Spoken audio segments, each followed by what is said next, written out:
మన భారతదేశ పార్లమెంట్లో కూర్చున్న 43% పొలిటీషియన్స్పై క్రిమినల్ ఛార్జెస్ ఉన్నాయి. ఇంకా అందులో 29% పొలిటీషియన్స్పై చాలా సీరియస్ క్రిమినల్ ఛార్జెస్ ఉన్నాయి. లైక్ మర్డర్, రేప్, కరప్షన్ లాంటి సీరియస్ క్రిమినల్ ఛార్జెస్ ఉన్నాయి. ఇంకా ఇందులో కేవలం ఎంపీలు మాత్రమే కాదు, ఎమ్మెల్యేలు కూడా ఏమీ వెనుకంజలో లేరు.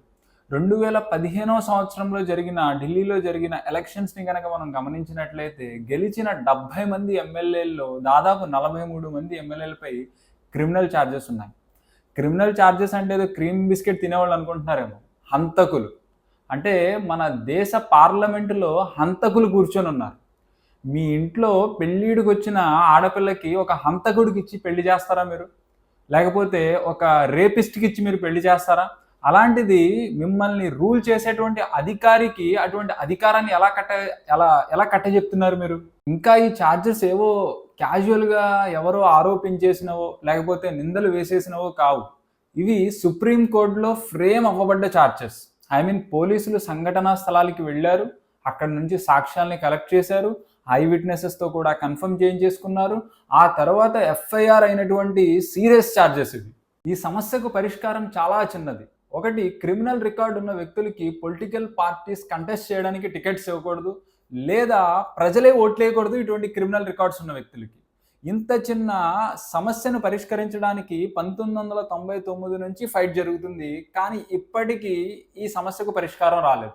1999వ సంవత్సరంలో associations of democratic reforms, ADR అనే పేరుతో మనం దీన్ని గుర్తుపట్టచ్చు.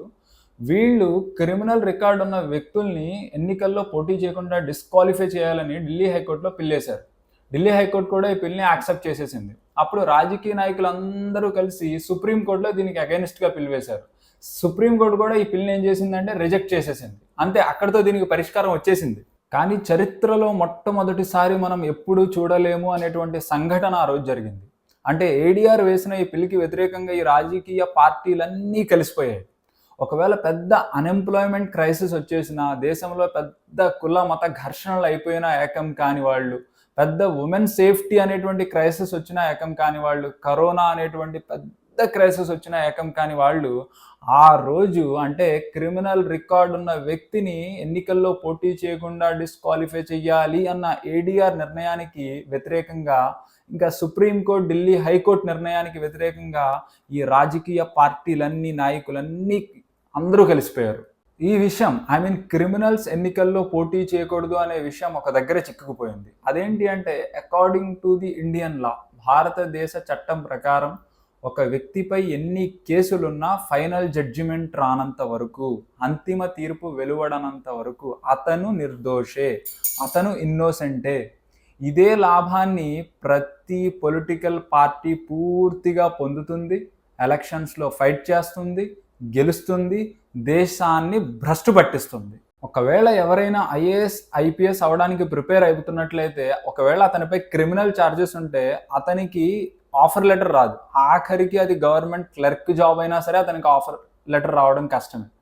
ఇంకా మన దేశంలో అనేక మంది నేర ఆరోపణ అయ్యి ఇంకా నిరూపణ కానీ అనేక మంది ఖైదీలు జైళ్లలో మగ్గుతున్నారు, అండర్ ట్రయల్లో ఉన్నారు. సో మన దేశంలో ఉన్న దాదాపు చట్టాలన్నీ సామాన్యులకే, ఇటువంటి బడాబాబులకి, పొలిటీషియన్స్కి ఏమాత్రం వర్తించవు. ఇంత పెద్ద విశాల భారతదేశంలో మన పొలిటికల్ పార్టీస్కి చాలా టఫ్ అయిపోతుంది ఒక క్రిమినల్ బ్యాక్గ్రౌండ్ లేని వ్యక్తికి టికెట్ ఇవ్వడానికి. ఇంకా ఏడిఆర్ ఒక అనాలిసిస్ రిపోర్ట్ ప్రకారము 3% ఎక్కువ ఛాన్సెస్ ఉన్నాయి ఒక క్లీన్ క్యాండిడేట్ గెలవడం కంటే. క్లీన్ క్యాండిడేట్పై ఒక క్రిమినల్ క్యాండిడేట్ని నించోబెడితే 3% ఛాన్సెస్ ఎక్కువగా ఉన్నాయి అతను గెలవడానికి. ఒక క్రిమినల్ రికార్డు ఉన్న candidate money and muscle power యొక్క పర్ఫెక్ట్ కాంబో అయిపోతున్నాడు పొలిటికల్ పార్టీస్కి. పార్టీ ఫండింగ్ తీసుకురావాలన్నా, బ్లాక్ మనీ ఖర్చు పెట్టాలన్నా, మందు డబ్బు ఇచ్చి రాజకీయ సభలకు ప్రజల్ని తోలుకు రావాలన్నా, సో మొత్తానికి వీటిల్లో వీళ్ళు ఎక్స్పర్ట్స్ అయి ఉంటారు. అందుకే పొలిటికల్ పార్టీస్కి కూడా వీళ్ళు చాలా నచ్చేస్తారు.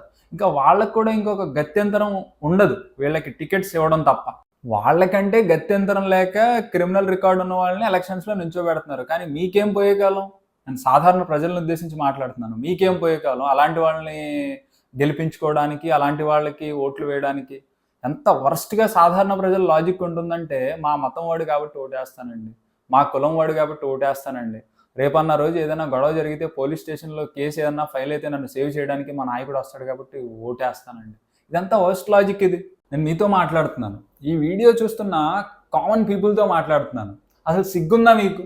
2024లో నా బతుకుని ఎవడు బాగు చేస్తాడో ఆలోచించడం మానేసి, రోడ్లు ఎవడు వేస్తాడో ఆలోచించడం మానేసి, కులాలు మతాల మధ్య చిచ్చులు పెట్టేసి మన మనశ్శాంతిని పాడు చేయకుండా రాష్ట్ర భద్రత ఎవరు చేస్తాడో ఆలోచించడం మానేసి కేవలం మా కులం కాబట్టి ఓటేస్తాను, లేకపోతే మా మతం కాబట్టి ఓటేస్తాను. మీ ఇంట్లో మీ పిల్లాడికి మంచి చదువు రావాలంటే నీ కులం కాబట్టి చదువు రాని ఒక దద్దమ్మ దగ్గరికి నువ్వు పంపిస్తావా? లేక ఏ కులమైనా పర్వాలేదు బ్రహ్మాండంగా పాఠాలు చెప్పేవాడి దగ్గరికి పంపిస్తావా? ఇంట్లో ఎవరికైనా అర్జెంటుగా ఆపరేషన్ చేయాలంటే మీ కులం కాబట్టి కత్తి పెడితే ప్రాణం పోయేవాడి దగ్గరికి పంపిస్తావా? లేక మీ బిడ్డల ప్రాణాలను కాపాడుకుంటావా? ఏ పరిపాలన అలాంటిది కాదు. ఈ వీడియో అందరికీ పంపించండి, అందరికీ చేరాలి. ఈ కులం మతం పిచ్చి, డబ్బు పిచ్చి, మతం పిచ్చి మొత్తం ఇదంతా సమాజాన్ని నాశనం చేస్తుంది, భ్రష్టు పట్టిస్తుంది. ఇంకా డబ్బులు తీసుకొని ఓటు వేయడం ఈ విషయానికి వస్తే centre for media studies CMS ఈ రిపోర్ట్ ప్రకారం 2019 ఎన్నికల్లో 50,000 కోట్లు ఖర్చు అయ్యాయి. ఇది ప్రపంచంలోనే ఎక్కువ ఖర్చు ఎలక్షన్స్ టైంలో. ఈవెన్ అమెరికా కంటే ఎక్కువ ఖర్చు చేసింది ఇండియాని. ఇంత డబ్బు ఖర్చు పెట్టి వచ్చినాడు రిటర్న్ ఆఫ్ ది ఇన్వెస్ట్మెంట్ ఆలోచించడా? ఇవాళ రోజు ఏదైనా వ్యాపారం చేస్తే 10 రూపాయలు పెడితే 20 రూపాయలు రావాలి, 100 రూపాయలు రావని ఆలోచించేవాడు ఇన్ని 100 కోట్ల ఖర్చు మీ మీద పెట్టిన తర్వాత, మీకు ఎలక్షన్స్ టైంలో పంచడం మీద పెట్టిన తర్వాత ప్రతి రూపాయి వడ్డీతో సహా మీ దగ్గర నుంచే వసూలు చేస్తాడు. మీకు రావాల్సిన హక్కుల్ని దోచేసుకుంటాడు, మీకు పడాల్సిన రోడ్లను ఆపేస్తాడు, మీకు రావాల్సిన ప్రాజెక్టులను ఆపేస్తాడు, నీళ్లు ఆపేస్తాడు, అభివృద్ధిని ఆపేస్తాడు. మీ పిల్లల విద్య, వైద్యం, ఆరోగ్యం, అభివృద్ధి వాటన్నిటినీ ఒక 1000 రూపాయలకి 2000 రూపాయలకి ఒక మధ్యానికి తాకట్టు పెట్టేసి ఓటు వేయడానికి సిగ్గుందా అసలు మీ అందరికీ? ఇంకా మతం ప్రాతిపదిక మీద ఓటు వేసే దద్దమ్మలకి నేను చెప్పేది ఏంటి అంటే, మా మతం కాబట్టి మేము ఓటేస్తామండి. అతను దేశాన్ని భ్రష్టు పట్టించినా పర్వాలేదు, దేశంలో అలజడులు అరాచకాన్ని సృష్టించినా పర్వాలేదు, 400 రూపాయలు ఉన్న గ్యాస్ సిలిండర్ ధర 1200 చేసేసినా పర్వాలేదు, 60-70 రూపాయలకి పోయించుకునే పెట్రోలు 110 రూపాయలు చేసేసినా పర్వాలేదు, దేశాన్ని దేశ భద్రతను అస్తవ్యస్తం చేసేసినా పర్వాలేదు, ఆర్థిక పతనావస్థకు తీసుకువెళ్ళిపోయినా పర్వాలేదు, మేము ఆయనకే ఓటేస్తాం. ఇది ఎంత వర్స్ట్ లాజిక్ అండి ఇది ఎంత వర్స్ట్ లాజిక్ అంటే, మా ఇంట్లో పెళ్ళిడికి వచ్చిన ఆడపిల్ల క్రిమినల్ అయినా సరే నేను వాడికి ఇచ్చి పెళ్లి చేస్తాను. ఇచ్చి పెళ్లి చేస్తారా మీరు? ఎందుకు పనికిరాని వాడైనా సరే ఎవరినో మా మతం వాడు కాబట్టి ఇచ్చి పెళ్లి చేస్తారా మీరు? ఒక యోగ్యుడిని మీరు కోరుకోరా? మరి పరిపాలన అలాంటిది కాదా? మరి దేశం అలాంటిది కాదా? ఇంకా ఇదే విధంగా మీరు ఈ కులం, మతం, వర్గం, ప్రాంతం, డబ్బు, మందు ఈ ప్రాతిపదిక మీద ఒక్కసారి ఓటు వేసి వీళ్ళని గెలిపించారా, ఇక ప్రజాస్వామ్యబద్ధంగా రాజ్యాంగబద్ధంగా నడవాల్సినటువంటి చట్టం ఏదైతే ఉందో వీళ్ళకి చుట్టంగా మారిపోతుంది. మిమ్మల్ని 5 సంవత్సరాలు ఇక ఇష్టం వచ్చినట్టు ఆడుకుంటారు. ఇవన్నీ రాత్రికి రాత్రే మారిపోవాలి, మీరు తలుచుకుంటే రాత్రికి రాత్రి ఇదంతా మారిపోతుందని నేను చెప్పను. ఏది ఓవర్నైట్ ఏది మారిపోదు, అదంతా మీ చేతుల్లో కూడా లేదు. కానీ ఒక్కటి మాత్రం మీ చేతుల్లో ఉంది, కనీసం క్రిమినల్ రికార్డు ఉన్నవాడికి మాత్రం ఓటేయకండి. ఇది మీ చేతుల్లోనే ఉంది కదా. ఒకవేళ క్రిమినల్ రికార్డు ఉన్నవాడు మీ ఫేవరెట్ పర్సన్ అయినా సరే, మీ కులస్తుడైనా సరే, మీ మతస్థుడైనా సరే, మీకు బాగా డబ్బు పంచిన వాడైనా సరే, క్రిమినల్ రికార్డు ఉన్నవాడికి మాత్రం మీరు ఓటేయకండి, అతను మీకు ఎంత ఫేవరెట్ అయినా. ఒక్క విషయాన్ని గుర్తుపెట్టుకోండి, పొలిటీషియన్ అనేవాడు కేవలం 5 సంవత్సరాలకి సర్వీస్ ప్రొవైడర్ మాత్రమే. సర్వీస్ మీకు నచ్చిందనుకోండి మళ్ళీ ఓటేస్తారు, సర్వీస్ మీకు నచ్చలేదనుకోండి ఓటేయడం మానేస్తారు. అంతేగాని పిచ్చి వాళ్ళైపోయి అతను వెనకాల తిరగరు కదా. ఫర్ ఎగ్జాంపుల్కి మీరు ఒక రెస్టారెంట్కి వెళ్ళారు, అతను వడ్డించే సర్వీస్ మీకు చాలా బాగా నచ్చింది, ఎంతో కొంత టిప్ ఇచ్చేసి వచ్చేస్తారు. అంతేగాని అతని సర్వీస్ బాగా నచ్చిన తర్వాత ఆయనకి ఫ్యాన్ అయిపోయి ఆయనకి కటౌట్లు కట్టేయడం, ఆయనకి పాలాభిషేకాలు చేసేయడం, పూలదండలు వేసేయడం, లేకపోతే పిచ్చి పిచ్చి స్టాటస్లు పెట్టుకుంటూ అతనికి ఒక పిచ్చి అంధభక్తుళ్ళు అయితే మీరు మారిపోరు కదా. సో ఒక పొలిటీషియన్ అనేవాడు సర్వీస్ ప్రొవైడర్, ఇది రియాలిటీ. దీన్ని మనం మర్చిపోవడం బట్టే ప్రజాస్వామ్యం అనేది నాశనం అయిపోతుంది. సో మీరు ఎప్పుడైతే 1-2 సార్లు ఈ క్రిమినల్ రికార్డు ఉన్న వాళ్ళకి ఓటేయడం మానేస్తారో, ఇంకా పొలిటికల్ పార్టీస్ కూడా అలాంటి వాళ్ళకి టికెట్లు ఇవ్వడం మానేస్తుంది, ఎందుకంటే వాళ్ళు గెలవరు కాబట్టి.